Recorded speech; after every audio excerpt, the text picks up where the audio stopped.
ముఖ్యమంత్రి చంద్రబాబు నాయుడు ప్రారంభించారు. సో ఇప్పటి వరకు కూటమి ప్రభుత్వం అధికారంలోకి వచ్చిన తర్వాత కూడా అమరావతి సంబంధించినటువంటి పనులపైన, అమరావతి సంబంధించినటువంటి అభివృద్ధిపైన ఇంకా వేగంగా ముందుకు సాగట్లేదు.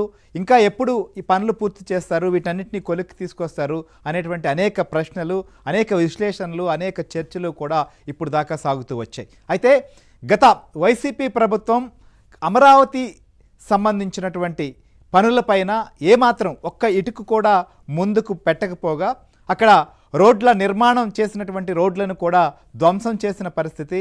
అమరావతి అసలు రాజధాని ఎక్కడుంది, ఇక్కడ నిర్మాణాలు ఎక్కడున్నాయి, ఏం జరిగాయని చెప్పి తీవ్ర విమర్శలు చేశారు. చివరికి సీనియర్ మంత్రిగా పనిచేసినటువంటి బొత్స లాంటి వారు శ్మశానంతో పోల్చినటువంటి పరిస్థితిని మనం చూసాం.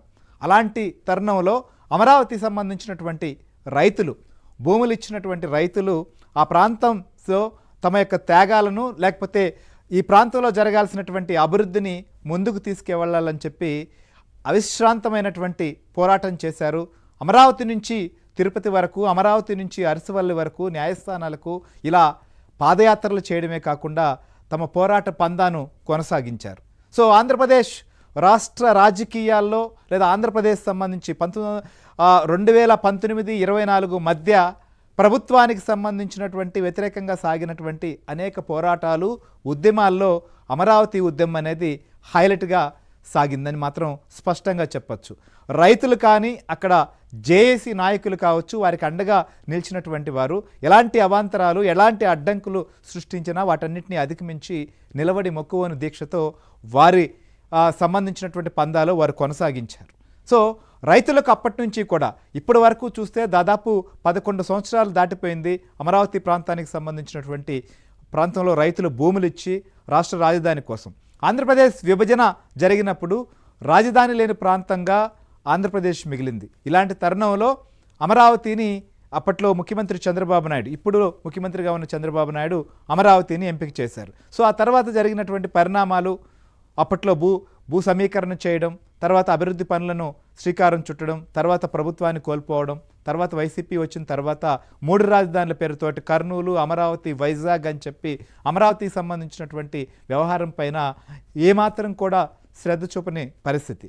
సో ఇలాంటి తరుణంలోనే మళ్ళీ కూటమి ప్రభుత్వం వచ్చిన తర్వాత అమరావతి పైన ఆశలు, ఆ ప్రాంతంలో భూములు ఇచ్చినటువంటి రైతుల్లో కూడా ఒక ఆనందం అనేది మొదలైందని మాత్రం స్పష్టంగా చెప్పచ్చు. కానీ ఇప్పటి వరకు జరిగిందేంటి, ఇప్పుడు జరగబోయేది ఏంటి అనే దాన్ని కూడా ఒకసారి మనం పరిశీలిస్తే సిఆర్డీఏ సంబంధించినటువంటి ప్రధాన కార్యాలయం పూర్తయింది. సో ఒకప్పుడు అమరావతి సంబంధించినటువంటి విషయం పైన ప్రారంభంలో రాజధాని ఎలా ఉంటుంది అనే దానిపైన కొన్ని ఫొటోసు, కొన్ని వీడియోసు, అప్పట్లో డిజైన్స్ అని రెడీ చేశారు. సో దాన్ని కేవలం ఇవన్నీ గ్రాఫిక్సే, ఇదంతా కల్పితం, ఇదంతా ఒరిజినల్ కాదు అని చెప్పారు. ఇప్పుడు మనం చూస్తున్నది అప్పట్లో నిర్మాణానికి సంబంధించినటువంటి రెడీ చేసినటువంటి నమూనాలకు సంబంధించినటువంటి ఫోటోలు, అప్పట్లో దీనికి సంబంధించిన గ్రాఫిక్స్. సో ఇవాళ అవి గ్రాఫిక్స్ కాదు. ఇప్పుడు చూస్తున్నాం మనం ముఖ్యమంత్రి చంద్రబాబు నాయుడు వేద పండితులతో కలిసి, అక్కడ ప్రజాప్రతినిధులతో కలిసి, రైతులతో కలిసి వచ్చి సిఆర్డీఏ భవనాన్ని ప్రారంభిస్తున్నటువంటి దృశ్యం. సో ఒకవైపు ఫోటోలు చూసాం, ఇప్పుడు ఒరిజినల్ సీన్ కూడా మనం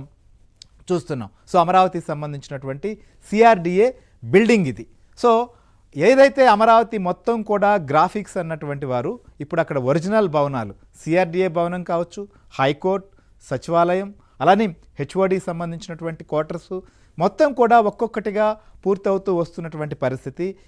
ఇప్పటికే ఈ యొక్క అమరావతి నిర్మాణాన్ని పూర్తి చేసేందుకు ఇటు కేంద్రం నిధులు ఇచ్చింది, రాష్ట్ర ప్రభుత్వం కూడా వివిధ సంస్థల నుంచి ఏదైతే నిధులు సమీకరించి నిర్మాణాలు చేసేందుకు టెండర్లు పిలుస్తూ ముందుకు సాగుతున్నటువంటి పరిస్థితి మనం చూస్తున్నాం. సో కాబట్టి ఏ నిర్మాణం అయినా, ఏ ప్రాంతం అభివృద్ధి అయినా ఏదంటే ఒక రోజుల్లోనో, ఒక నెలలోనో, ఒక సంవత్సరంలోనో అయ్యేది కాదు. సో ఖచ్చితంగా కొన్ని సంవత్సరాల పాటు జరగాల్సినటువంటి అభివృద్ధి ఉంటుంది. ఆ తర్వాతే ఏ నగరం అయినా మహానగరంగా విస్తరించింది భారతదేశంలో.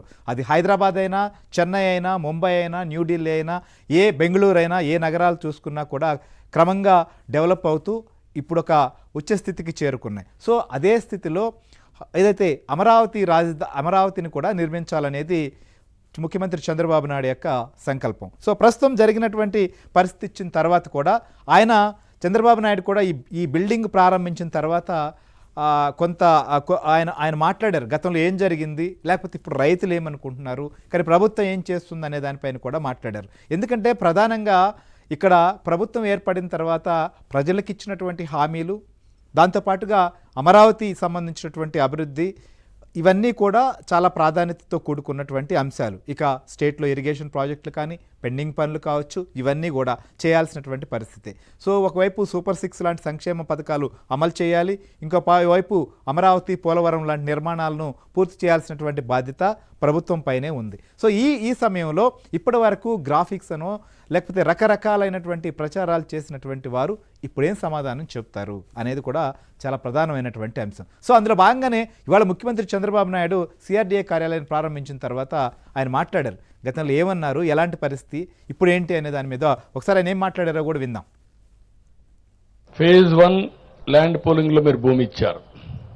ఫేజ్ 2లో మీరందరూ కష్టాలు పడ్డారు. ఇచ్చిన నేరానికి లేకుంటే మీరు చేసిన త్యాగానికి మిమ్మల్ని నానా హింసలు పెట్టి, ఒకటి కాదు అన్ని హింసలు పెట్టారు. వాళ్ళ అక్కస్ ఎంతవరకు ఉందంటే కడాన మొన్న కూడా మీరు చూస్తే రాజధాని ప్రాంతం వేశ్యల ప్రాంతం అని మాట్లాడే పరిస్థితికి వచ్చారు. రాజధాని ఎక్కడుంది, ఇది ఒక ఎడారని మాట్లాడారు. రాజధాని ఎక్కడుంది, ఇది ఒక శ్మశానం అని మాట్లాడారు. రైట్. అప్పుడు అమరావతి గురించి వైసీపీ సంబంధించినటువంటి వాళ్ళు, ఏదైతే అమరావతి అంటే గిట్టనటువంటి వాళ్ళు మాట్లాడినటువంటి మాటలేంటి అనే దాన్ని కూడా ముఖ్యమంత్రి ప్రస్తావించారు. సో ఇంతటితో కాదు, ఇదొక్కటే కాదు, గతంలో వారు చేసినటువంటి కామెంట్స్, లేకపోతే వారు చేసిన విమర్శలు, వారు చేసినటువంటి కుట్రలు, కుతంత్రాలు ఏదైనప్పటికీ కూడా వాటినన్నింటినీ అధిగమించి ముందుకు వెళ్లాల్సినటువంటి పరిస్థితి, ఆ అవకాశం ఏర్పడింది. సో చేయాల్సిన బాధ్యత కూడా ప్రస్తుతం ప్రభుత్వం పాలకులపైన ఉంది. సో అయితే అమరావతి కోసం భూములు ఇచ్చినటువంటి రైతులు కూడా ఖచ్చితంగా ప్రభుత్వం నుంచి తాము చేసినటువంటి భూములు ఇచ్చిన దానికి వారికి దక్కాల్సినటువంటి ఫలం ఏదైతే ఉందో అది పూర్తి స్థాయిలో ఎప్పుడు దక్కుతుంది, ఎలాంటి పరిస్థితి ఉంటుంది అని ఎదురు చూస్తున్నటువంటి పరిస్థితి. ఎందుకంటే తర్వాత కాలంలో కొంత ల్యాండ్ పూలింగ్ మళ్ళీ ఉండబోతుంది అనేటువంటివి రావడం, ఇవన్నీ కూడా కొంత రైతుల్లో ఆందోళన కలిగించినటువంటి అంశమే. సో వాటిని పక్కన పెట్టారు. సో ప్రస్తుతం ఉన్నటువంటి భూముల్లోనే అభివృద్ధి చేయాలి, దీన్ని డెవలప్ చేయాలనే దానిపైనే ప్రస్తుతం అయితే మాత్రం అక్కడికి కంకణబద్దులయ్యారు. సో ఈ నేపథ్యంలో ప్రస్తుతం చేయాల్సినటువంటి పని, లేకపోతే రైతులు ఏమనుకుంటున్నారు, రైతులు తమకు ఏ రకంగా సహకరించాలి, రైతుల విషయంలో తాము ఎలా ఉండబోతున్నాం అనే విషయాన్ని కూడా చంద్రబాబు నాయుడు మాట్లాడారు. ఒకసారి అది కూడా విందాం. ఎవరికి ఏ సమస్యలున్నా అన్ని కూడా పరిష్కారం చేసుకుందాం. టైం టు టైం కూర్చొని ఈ ముగ్గురికి బాధ్యత చెప్తున్నా.